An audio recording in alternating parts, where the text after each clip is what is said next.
There's no better place to build a lithium business than South Arkansas.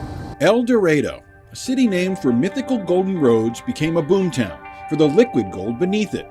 But the oil business is drying up. With the oil industry being what it is and the chemical industry, and we've done that for so many years, diversity is great. Diversity is more like a necessity. Luckily, necessity is the mother of invention.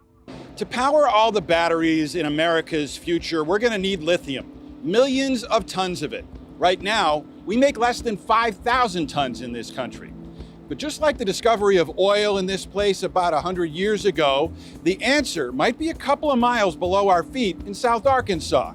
The trick is getting it out. Arkansas sits on one of the world's largest lithium resources. And that's why Canadian entrepreneur Robert Mintak and his Standard Lithium team are staking a claim here. The Smackover Formation that sits underneath us 6,000, 7,000 feet deep, goes across a 1,000-mile strike range. That's big. Bigger than the West Texas oil patch called the Permian Basin. But right now, the way the major lithium producers in Australia or South America get it is through mining. Well, we can't dig that much in America.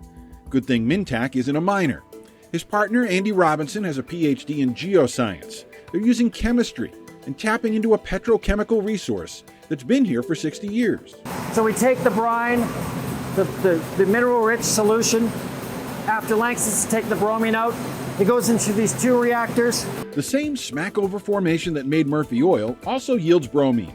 And German chemical company called LANXESS has been wringing it from the salty brine water flowing underground for 6 decades.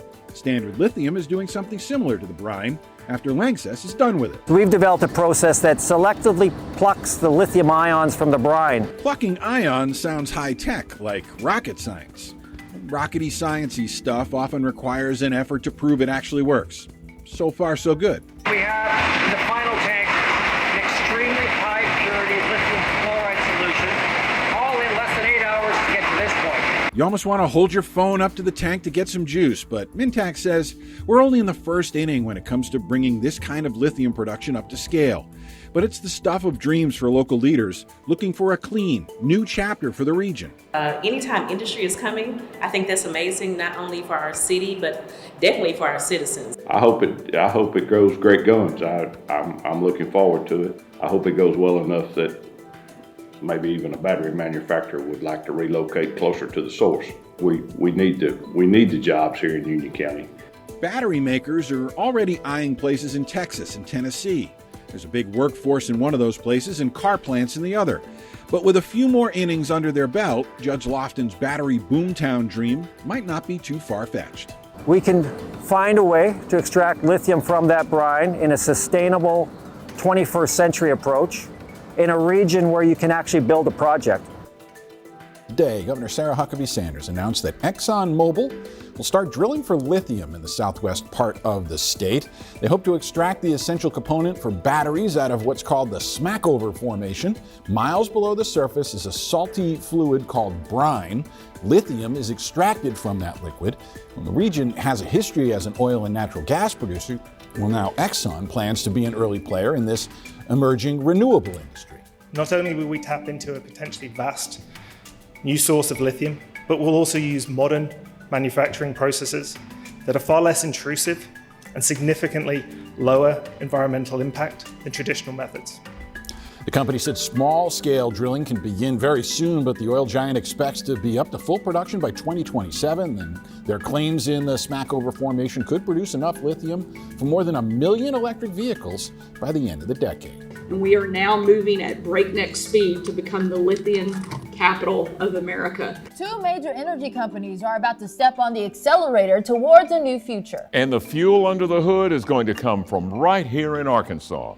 We first told you about the potential of a lithium gold rush in our state 2 years ago. As THV11's Rolly Hoyt shows us, cities in South Arkansas could soon return to their boomtown days. We're now in the point where that energy transition is very real and is happening across the globe. Across the globe includes southern Arkansas. The region is full of potential energy, and it's sitting under the soil. We're hoping to be producing lithium commercially in southern Arkansas in early 2026. Andy Robinson is the Chief Operating Officer of Standard Lithium. That's the Canadian company we first introduced you to a couple of years ago. They've staked the earliest claim in Arkansas to extract the chemical needed to power all the rechargeable batteries that could one day break our dependence on oil and gas. Since 2020, they've used an extraction process that taps into the vast amounts of salty liquid found 2 miles underground called brine. They then run it through this small-scale test facility in El Dorado. Huge amounts of this lithium-rich brine are waiting to be tapped from what's called the Smackover Formation. We've learnt how to take the brines from the Smackover, process them to get the lithium out directly from them, put that brine back in the ground again once the lithium has been extracted, and we've learned what we need to learn to now move to the commercial steps. Here's why scaling up that demonstration project is so important. If it doesn't work, the chances of getting all that lithium out from down there practically disappear. You see, the way foreign countries usually get the lithium is by building giant evaporation ponds, usually in the middle of deserts. This is the site that Standard Lithium plans to build their processing plant. It's 118 acres, mostly timberland. It's close to a rail link and Highway 29. But if it were an evaporation pond, it would be 120 times larger, about 30,000 acres. Nowhere in the Smackover Formation is there that kind of space or the appetite for that much environmental destruction. It appears that drilling brine this way is the only way to unlock the lithium. Really, genuinely really proud that we are taking this very modern approach and having such a light footprint on the planet. The implications of going from a test program to commercial production could be game-changing. The Smackover is a vast crescent of land spanning from Texas to the Florida Panhandle. Southwest Arkansas promises to be the hub thanks to its history as an oil and gas producer. Old wells and derricks dot the landscape, and drilling for brine and lithium is easy here. That ease promises to make this energy boom much different.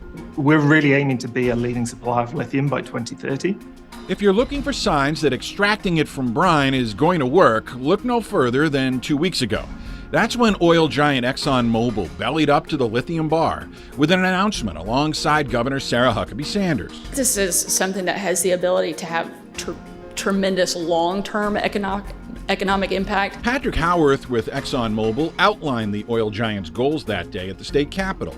He reiterated their plans while speaking with us a couple of days later from Exxon's headquarters. So it's probably a little bit too early to say to exactly how big it could be, but we feel that we can contribute to providing lithium for at least 1 million EVs by 2030. Standard Lithium has similar goals, perhaps a year or two sooner thanks to their head start. When it comes to a booming, thriving lithium industry in Arkansas, both Robinson and Howarth say there's still a long way to go.